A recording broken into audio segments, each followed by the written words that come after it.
Assalamualaikum warahmatullahi wabarakatuh. Hari ini kita akan membahas tentang hidrolisis garam ya adik-adik. Jadi hidrolisis garam ini merupakan bab pada semester 2 kelas 2 ya. Hidrolisis garam. Nah, ada yang tahu nggak apa hidrolisis garam? Jadi dari namanya ini hidro, air ya. Lisis itu suatu proses, yaitu garam. Garam ini bukan seperti yang sering kita temui ya. Jadi garam itu ada banyak banget jenisnya. Jadi secara teori hidrolisis itu merupakan suatu reaksi dari sisa basa lemah dan asam lemah atau ini ya atau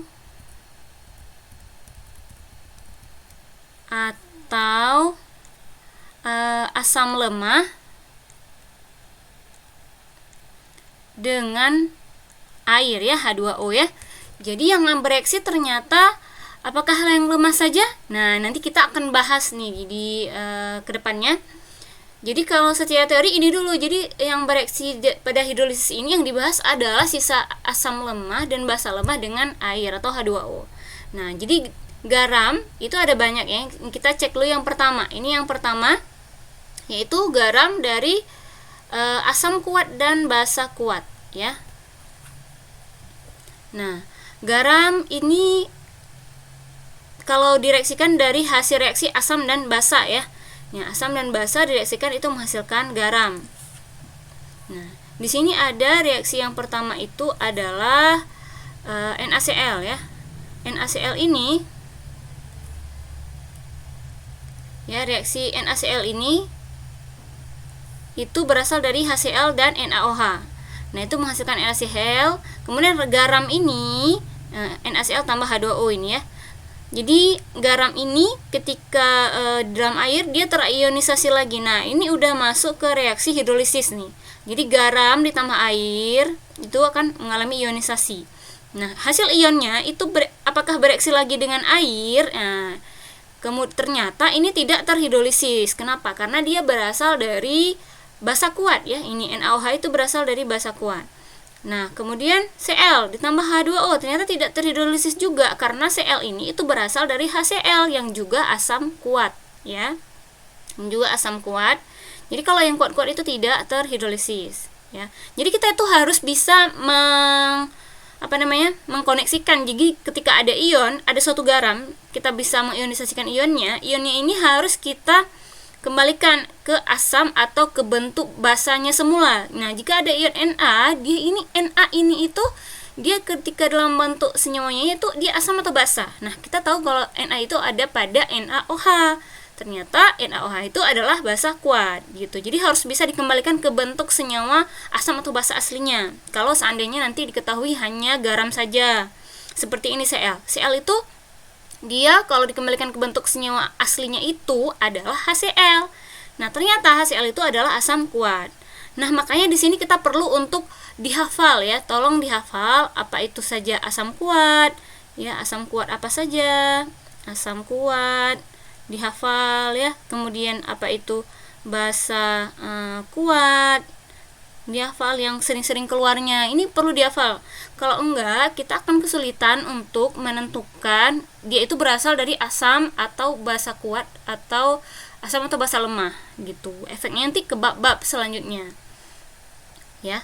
Ini contohnya garam yang pertama. Jadi reaksinya itu asam tambah basa itu akan menghasilkan garam tambah air. Nah, ini harus diingat ya.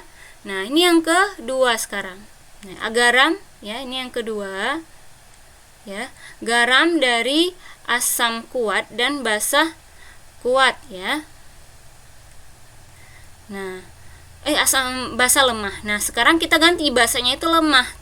Asam tambah basa akan tetap menghasilkan garam tambah air ya, karena reaksinya dasar itu asam tambah basa akan menghasilkan garam tambah air. Di sini kita pakai asam kuatnya itu HCl. Basa lemahnya kita pakai NH4OH. Kemudian akan menghasilkan garam NH4Cl dan air ya. Nah, kemudian garam ini kita ionisasikan dulu. Nah, ini kan diionisasikan, ini udah menjadi kembali ke ion semula yaitu NH4+ dan Cl-. Nah, sekarang baru kita reaksikan secara hidrolisisnya. Kita reaksikan masing-masing ion ini dengan air. Nah, apakah dia bereaksi? Kalau dia ternyata berasal dari seperti NH4+, dia ini berasal dari apa, ayo? Dari basa lemah ya. Ya, karena dia berasal dari basa lemah, maka dia akan mengalami hidrolisis. Nah, reaksi hidrolisisnya itu dia kembali ke ini nih. Nah, nampak kan ini NH4OH kembali ke dalam bentuk basa lemahnya semula. Nah, ya, H2O ini ya, kalau diurai itu kan H2O itu kan kalau diurai itu H+ Cl- ya, OH- ya. OH+ OH-. Nah, NH4+ ini akan berpasangan dengan yang minus OH-. Jadinya NH4OH. Sedangkan yang plus ini menjadi dalam bentuk sisanya gitu. Jadi tambah H+. Nah, jadi hal ini akan membuat larutan itu bersifat asam karena mengandung H+ ya gitu ya. Nah, kemudian di sini ada ion satu lagi kan dari garam ini, yaitu Cl-. Nah, Cl- itu kita harus tahu juga, nah dia berasal dari asam atau basa apa ya? Nah, ternyata HCl. Nah, ini tuh bisa kita bisa kita terjemahkan kalau misalnya kita sudah menghafal asam atau basa ya. Kalau enggak, kita kan perlu bentar-bentar buka buku ya gitu. Jadi perlu sekali menghafal asam atau basa yang sering muncul. Nah, kemudian kita baru bisa menghidrolisis. Jadi kalau kita tahu, oh ini berasal dari asam kuat. Jadi ketika dihidrolisis, ternyata ketika direaksikan dengan air tidak terhidrolisis. Mengapa? Karena berasal dari asam kuat ya. Gitu. Ya, jadi ini adalah rumus kalau kita itu menggunakan ini ya, garam dari asam kuat dan basa lemah. Nah, ini kalau cara cepatnya itu di sini kan ada asam kuat dan basa lemah. Jadi yang menang itu kita anggap aja yang kuat. Karena yang menang itu yang kuatnya itu adalah si asam, berarti yang kita cari itu adalah si H+-nya. Nah, gitu ya. Itu kalau cara cepat. Tapi kalau secara konsep, kenapa yang kita cari H+? Karena di reaksi sebelumnya itu yang tersisanya itu adalah H+, ya kan? Tadi akan ada pada bisa di putar ke sebelumnya, itu yang bersisa itu adalah ada H+-nya di situ. Nah, NH4OH kan tambah H+ sebelumnya. Jadi NH4OH tambah H+, jadi makanya yang kita cari karena dia bersifat asam, yang kita cari adalah asamnya. Gitu. Sama dengan akar KW. KW ini ketetapan ya, KW itu konstanta air, yaitu KW dia punya 10 pangkat min 14 ya. Kemudian konsentrasi garamnya itu dalam molaritas nanti. Nah, itu konsentrasi garamnya itu dalam molaritas. Kemudian Kb itu konstanta basa. Kemudian setelah kita dapat H+-nya, kita bisa cari pH seperti biasa, min log dari H+. Nah, terkadang juga nggak diketahui Kw, tapi dikatakan di situ KH. Nah, KH itu kalau kita butuh Kb, maka KH itu adalah Kw per Kb. Kalau yang dicarinya Ka, berarti KH itu adalah Kw per Ka ya. Nah, di sini juga berbeda. Kenapa H+ itu yang dicarinya Kb? Jadi pada hidrolisis, ketika kita mencari H+, di sini itu yang kita gunakan adalah konstanta basanya. Kenapa konstanta basanya? Karena yang tadi ya, karena yang terhidrolisis itu hanya yang lemah. Yang lemah tadi di sini kan itu basa lemah. Makanya kita menggunakan Kb. Kalau asam itu ya karena dia kuat, dia tidak ada Ka ya. Gitu penjelasan dari rumusnya. Ya, sekarang kita lanjut ke garam yang ketiga sekarang ya. Ini adalah garam dari asamnya lemah, sekarang basanya yang kuat. Jadi seperti biasa, asam dan basa akan menghasilkan garam dan air. Kita pakai asam lemah yaitu CH3COH, dan KOH-nya itu sebagai basa kuat akan menghasilkan garam KCH3COO dan H2O ya. Ini ya.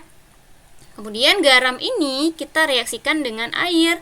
Dia akan mengalami ionisasi dulu ya menjadi K+ dan CH3COO-. Ya, kembali ke ionnya. Kemudian ion ini kita reaksikan satu-satu dengan air. Kita cek ya. K+. Nah, dia itu berasal dari basa kuat KOH ya. Nah, ini dia. KOH ini adalah basa kuat ya. Ini dia basa kuat. Nah, karena dia berasal dari basa kuat, maka dia tidak akan mengalami hidrolisis ya. Kemudian selanjutnya itu ada ion CH3COO-. Nah, CH3COO- ketika direaksikan dengan H2O, ternyata dia itu kan berasal dari asam lemah ya, ini dia asam lemah yaitu CH3COOH. Maka dia akan mengalami hidrolisis, itu kembali ke bentuk asam lemahnya semula ya, CH3COOH.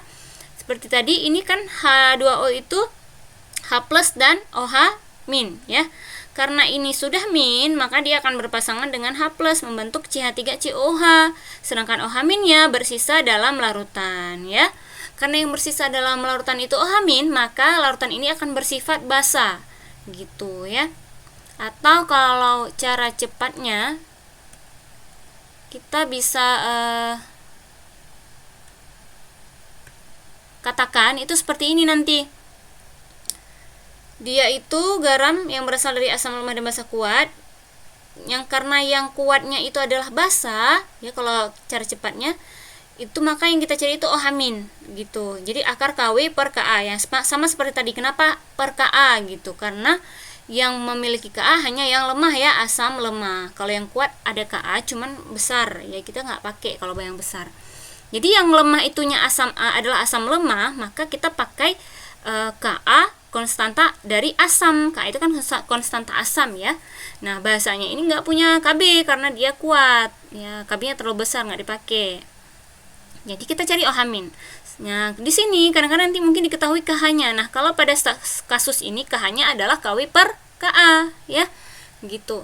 Nah setelah kita dapat OH-, kita bisa cari pOH dulu ya, jangan langsung ke pH. pOH dulu yaitu min log OH-, kemudian baru kita cari pH. pH-nya berapa dapat di pOH, ya, nanti ke 14 dikurang dari hasil pOH ini gitu ya. Nanti akan lebih jelasnya itu di soal nanti ya. Ini kita bahas teorinya dulu. Ya kita masuk sekarang ke tipe garam yang terakhir, yaitu yang keempat. Garam berasal dari asamnya lemah dan basanya juga lemah. Yes. Kemudian kita reaksikan ya, asam ditambah basa akan menghasilkan garam tambah air ya. Di sini kita pakai asam lemahnya itu CH3COH dan basa lemahnya NH4OH. Akan menghasilkan NH4CH3COO dan H2O ya. Kemudian garam ini direaksikan dengan air, itu kan terionisasi pertama-tama ya, akan mengalami ionisasi NH4+ dan CH3COO-. Kemudian NH4+ ini dengan H2O akan mengalami reaksi hidrolisis ya, karena dia berasal dari asam lemah. Basa lemah tadi kan, yaitu kembali ke basa lemahnya yaitu NH4OH ditambah H+. Jadi kalau dia itu basa lemah dia akan ditambah dengan H+. Kalau dia itu asam lemah dia akan menjadi OH- ya. Ini OH-. OH- ya. Kalau dia asam lemah dia akan menjadi OH-.